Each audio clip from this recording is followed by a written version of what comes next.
Hello दोस्तों, स्वागत है आप सभी का हमारे यूट्यूब चैनल शहनाज ट्यूटोरियल्स में।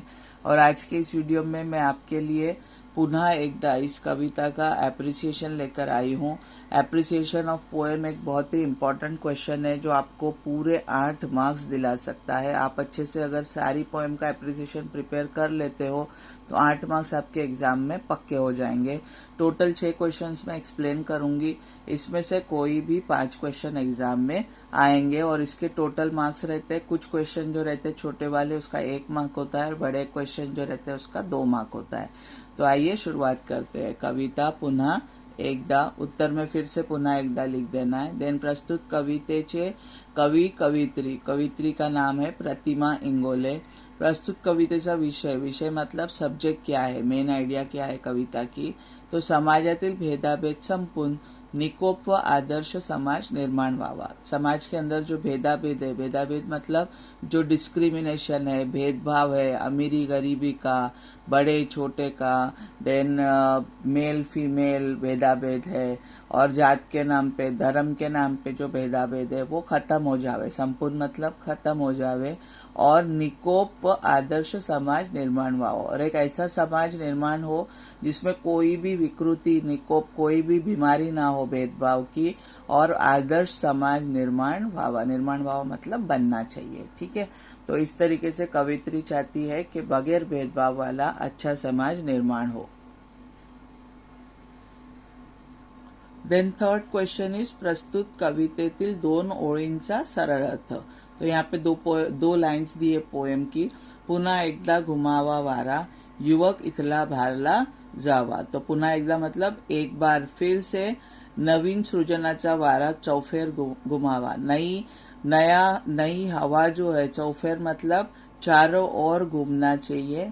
निर्मितीच्या चैतन्याने तरुणांची मने भरली जावीत। और ये जो नई हवा है, नया जो चैतन्य है, चैतन्य मतलब नई जो जान आने वाली है सब चीजों में, उससे तरुण यानी यूथ लोगों के मन भर जाना चाहिए, अशी इच्छा कवित्री बाळगत आहे। ऐसी इच्छा कवित्री कर रही है कि नई हवा, नई निर्मिति और नया सृजन का पूरा जो है वो चौफेर घुमावा, और इससे जो हमारे यंग लोग हैं उनकी मन पूरी तरीके से भर जावे और सारे भेदभाव सब कुछ खत्म हो जावे। ऐसी इच्छा कवित्री यहाँ पर कर रही है। तो अब इसमें ये पोएम की लाइन दी है तो इसका एक्सप्लेनेशन दी हूँ। एग्जाम में हो सकता है दूसरी लाइन भी पूछे, तो इसके लिए कविता का भावार्थ अच्छे से करना चाहिए। तो कोई भी लाइन पे क्वेश्चन आए तो आप आसानी से लिख सकते हैं।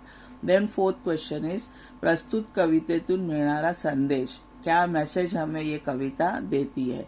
तो सर्व धर्म समभाव, सारे धर्म एक समान है। सर्व यानी सारे, धर्म यानी रिलीजन, समभाव मतलब एक समान है। तो कोई भी रिलीजन बड़ा छोटा नहीं है, सारे धर्म एक समान है।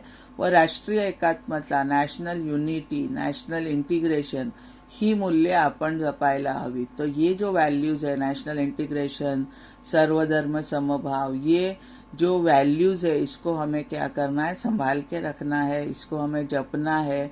वह धर्मनिरपेक्षता, धर्मनिरपेक्षता मतलब सिक्युलरिज्म दृढ़ व्हायला हवी, मजबूत होना चाहिए। सारे धर्म एक समान है, ये जो वैल्यू है ये क्या होना चाहिए, दृढ़, दृढ़ यानी मजबूत होना चाहिए।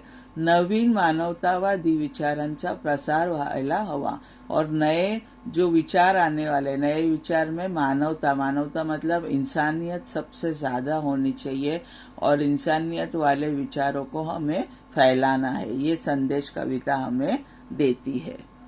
फिफ्थ क्वेश्चन है कविता आवडण्याची व ना आवडण्याची कारणे।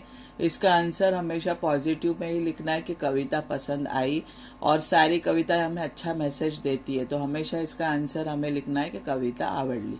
तो क्या मैसेज दे रही है ये कविता, माणुसकीचा व धर्मापलीकडच्या समाजाच्या निर्मितीचा विचार जनमानसात रुजवणारी ही कविता मला आवडली। माणुसकी यानी इंसानियत, और धर्मभेद नहीं करना है, धर्मभेदा पलीकडच्या मतलब धर्मभेद ना हो, ऐसे समाज की निर्मिती का विचार जनमानसात यानी पब्लिक में करने वाली ही कविता मला, ये कविता मुझे पसंद आई। मतलब ये कविता क्या मैसेज देती है कि बगैर भेदभाव वाला, इंसानियत वाला समाज निर्माण हो। अलीकडच्या काळात समाज मूल्यहीन व एकारलेल्या धर्मांध विचारांचा होऊ पाहतोय। आजकल के ज़माने में क्या हो रहा है, समाज मूल्यहीन हो गया है, समाज में कोई वैल्यूज़ ही नहीं बची है, समाज सब वैल्यूज़ भूल गया है और धर्मांध हो गया है। एकारलेला मतलब एक ही धर्म का विचार करने वाला हो गया है। या बुरसटलेल्या विचारांच्या विरोधात तरुणाईंनी एकत्र व्हायला हवे। या बुरसटलेल्या मतलब बैकवर्ड, जो बोलते ना हम लोग ऑर्थोडॉक्स विचार होते हैं, जुने पुराने विचार, इसको विरोध करने वाली ये कविता बोलती है की तरुणाई ने यानी यूथ लोगों को क्या हो जाना है, एक हो जाना है। हा आशय ये मीनिंग या कवितेत मांडल्यामुळे मला ही कविता खूप आवडली। तो ये मीनिंग देने वाली कविता मुझे बहुत पसंद आई करके आपको ये आंसर 5 लिखना है। देन 6th क्वेश्चन इज प्रस्तुत कवितेतील 4 शब्दांचे अर्थ, 4 वर्ड्स दिए, उसके समानार्थी मीनिंग लिखना है। रक्त को रुधिर बोलते हैं, ब्लड। पाउस यानी वर्षा, बारिश। माती यानी मृदा, सॉइल को माती बोलते हैं या मृदा बोलते हैं। भूमि मतलब जमीन। ओके, तो ऑल 6 क्वेश्चंस मैंने आपको यहाँ पर एक्सप्लेन करी हूँ। एग्जाम में कोई भी इनमें से 5 क्वेश्चंस आएंगे तो पुनः एकदा कविता का एप्रिसिएशन ऑफ पोएम डिटेल में एक्सप्लेन कर दी हूँ। उम्मीद है आपको ये वीडियो इन्फॉर्मेटिव लगा होगा, पसंद आया होगा। तो प्लीज़ इसे ज़्यादा से ज़्यादा शेयर करिए, लाइक करिए, और अगर मेरे चैनल पर नए हैं तो सब्सक्राइब करना ना भूलिए। सब्सक्राइब का बटन भी दबाना ना भूलिए। Thank you so much for watching.